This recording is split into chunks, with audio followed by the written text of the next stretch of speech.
Hey ladies, okay, I am popping in. Look at this scenery. It always looks like I'm in a cave.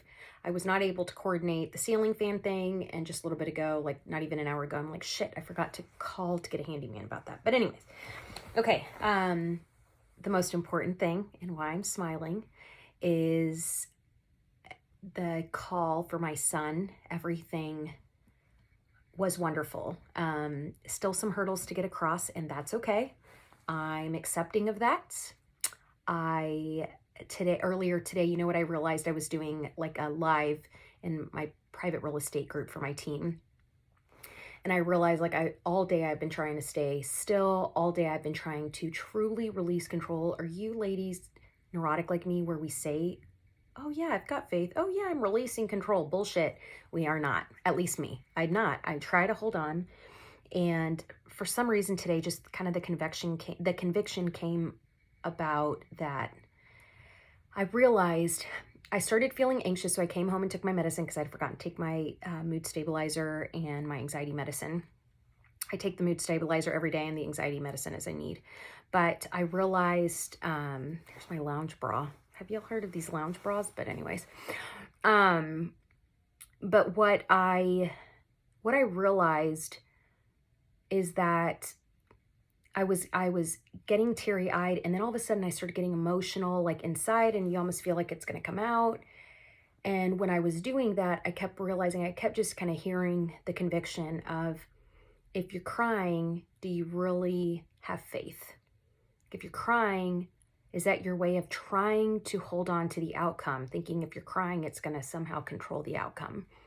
And I committed, I believe in something bigger than me. So I was like, Lord, I'm going to be faithful. I trust that whatever you decide is in the best interest of my son. I have to believe that I'm going to be happy, not happy, but peaceful with whatever decision is made, knowing that you had something to do with that. And so right before the call, I started getting like teary-eyed again. So I'd done that Facebook Live video, and I realized in the video that I had to stop having tears run down my face. I was like, I need to stop this because here I go again trying to control it. We were supposed to be getting a link for the call. We hadn't gotten it. The other person that kind of helps us guide us through this didn't get it either. And we were all just on standby, and that was making me more anxious. And I think getting up like sad because I was, I don't know, no news is good news, but whatever. And, but the second I like wiped the tears away and I told the girls, I said, I need to stop crying because I know that if I really mean what I say of I completely will trust you and I will completely let go, I will be here physically, right, to listen, but I'm going to physically also release my mental control that I have. It's just, this is bigger than me, and I just really need to stop myself. And so the second I did that, I had ended the live video, and as soon as I finished like wiping off the tears, we get the link. And the call went well. Again, there's still some hurdles, but I think the next lesson in it, based on, conviction, is this is going to be a season of self-control. It's going to be a season of choosing to have self-control every step of the way. And I was talking to a couple of people today and related it like whatever the hell that is. I can't even really talk a whole lot well today. See, but my brother Matthew, so he's a recovering heroin addict. I think I told you guys about that 1 or 2 videos ago. He's been clean now almost 4 years. He's married, but he just really had struggles. So for over 6 years, well over 6 years, he got into black tar heroin, pills, cocaine, drinking, like just a lot. And our family, right, we're not supposed to have that kind of stuff, and we're not supposed to be like that. Well, suicidal depression, anxiety, recovering heroin addict, and whatever.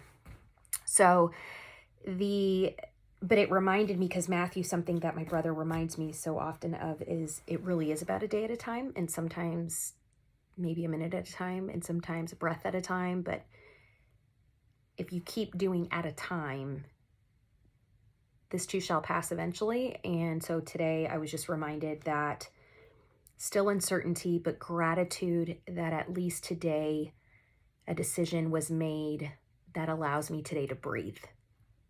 Like breathe. That I, in letting go completely, I can breathe. And I am grateful. I feel like I have color in my face today. I feel like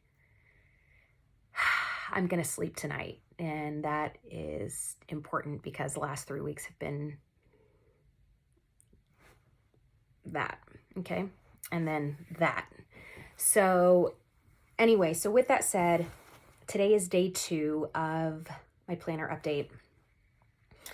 The first thing, so yesterday night after I was done talking to y'all, I just finished kind of filling out my happy planner. So happy planner is more for my personal bullet point things I need to know that are going to matter for the day, right?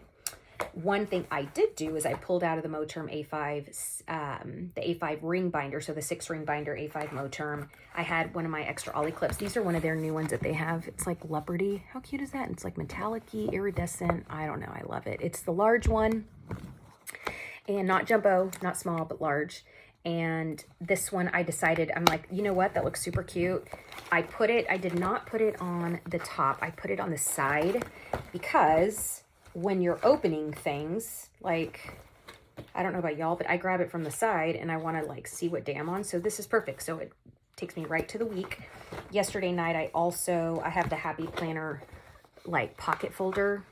Doesn't really match my theme, but I didn't care because I'm trying to recycle some stuff so I can somewhat say I have self-control when it comes to overbuying shit.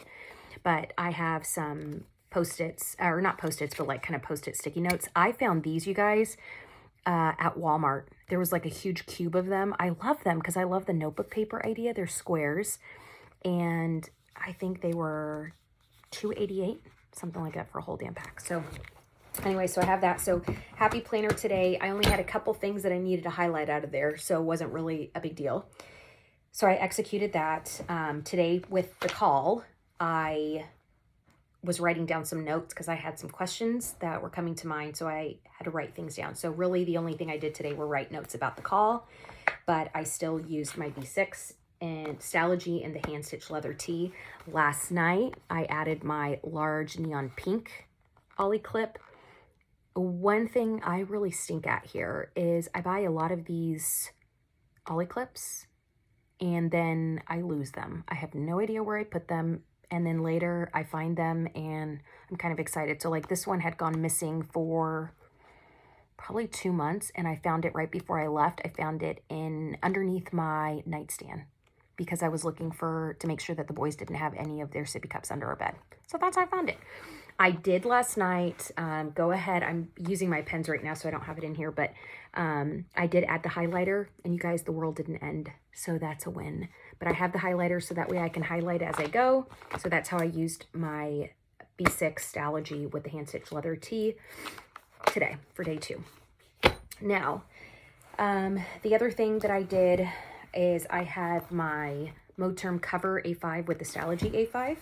What I did on this one today was I did have a meeting. So I had some stats that I needed to put on our social media. My affirmations are still on there. I still have the prospecting stuff. I did a little bit of it, but I didn't do all 180 minutes that I know I need to do.